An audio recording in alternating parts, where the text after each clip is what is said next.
Человеческий ум– это просто сообразительность, обеспечивающая выживание.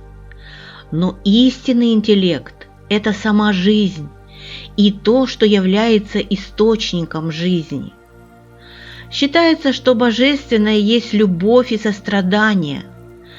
Но если вы обратите внимание на творение, вы поймете, что источник творения – это прежде всего высший интеллект, то есть самое совершенное из всего, что можно себе представить.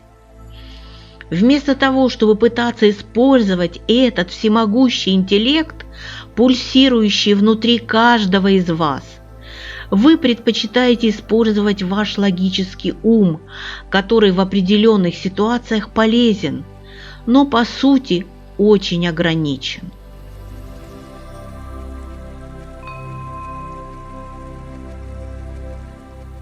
Пока человек не устанет от самого себя, от своих постоянных танцев на граблях, пока он изнутри себя искренне и горячо не захочет измениться, ничто ему не поможет.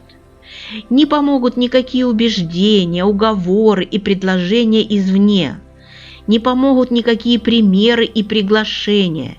Не подействуют никакие желания окружающих помочь, поддержать, показать. Многие люди так привыкли к своим программам, что будут с пеной у рта доказывать, почему они не могут что-то изменить в своей жизни. Им важнее спорить, доказывать свою правоту, отстаивать свои позиции, чем согласиться с тем, чтобы начать что-то делать иначе, чтобы были другие результаты в жизни. Очень многие люди считают себя знающими мудрецами, но на практике в своей жизни не смогли поменять ничего, потому что их знание – это только информация, которая без практики мертва. А в своей жизни как ругались с женой, так и продолжают ругаться, несмотря на все свои знания. Как контролировали детей, так и продолжают контролировать. Как ожидали от родственников и друзей определенного поведения, так и ожидают.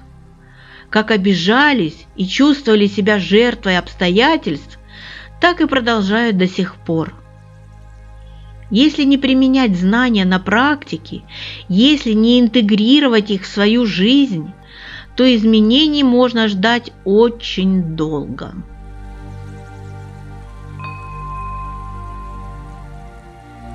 Как бы удобно ни сели, ноги затекут. Надо поменять положение. Так и в жизни. Перемены прекрасны. Иначе вы затекаете, не имеют конечности и душа.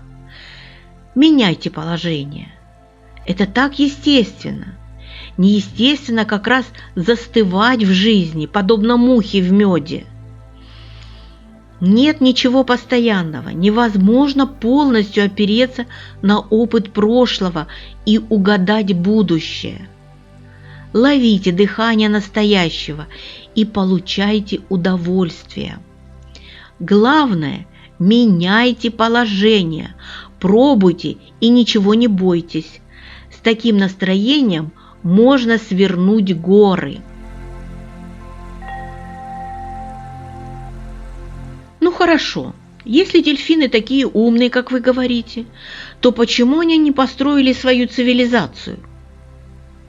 О какой цивилизации вы говорите? Дельфины живут в прекрасном для себя мире.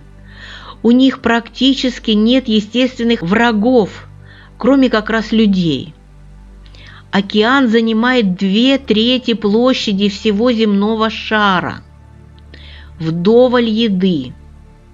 Что им еще делать, кроме как есть, играть и жить в свое удовольствие? Что вы хотите увидеть в качестве их цивилизации? Многоквартирные дома или офисы? Бордели? Золотые рудники? Банки с их кредитами и ипотекой? Фондовые рынки?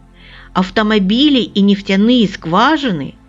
Армию, суды, Может, тюрьмы со сторожевыми вышками и колючей проволокой? Или, по-вашему, они должны строить религиозные храмы? Может быть, их отличие от нас в том и состоит, что им хватает ума не заниматься всей этой ерундой.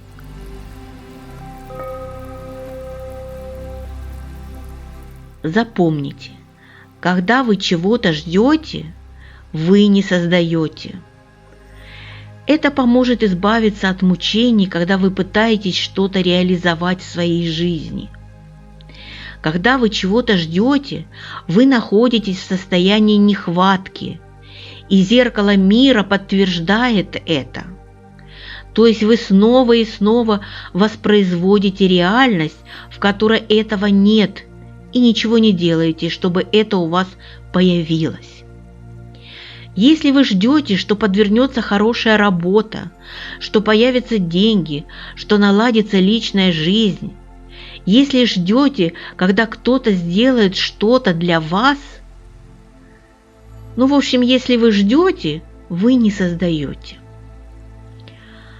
Войдите в такое состояние, что вы не ждете, потому что у вас уже есть то, что вы хотите.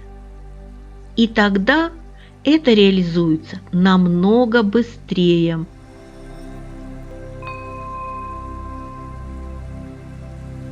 Алертный человек готов к любому повороту событий. Он ни о чем не беспокоится, ничего не оценивает, не отвлекается на ошибки, не тратит время на ненужные переживания. Он уверен и внимателен, его действия решительны и своевременны. Алертность к настоящему моменту – это удобрение, которое способствует осуществлению желания. Большинство людей забывают, что прошлое существует внутри каждого из нас только как память. Память не имеет объективного существования. Это чисто психологический элемент.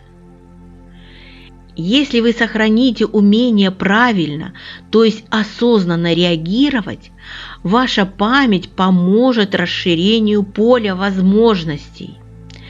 Но если вы реагируете автоматически, то есть неосознанно, память искажает ваше восприятие настоящего, и ваши мысли, эмоции и действия становятся непропорциональными стимулу.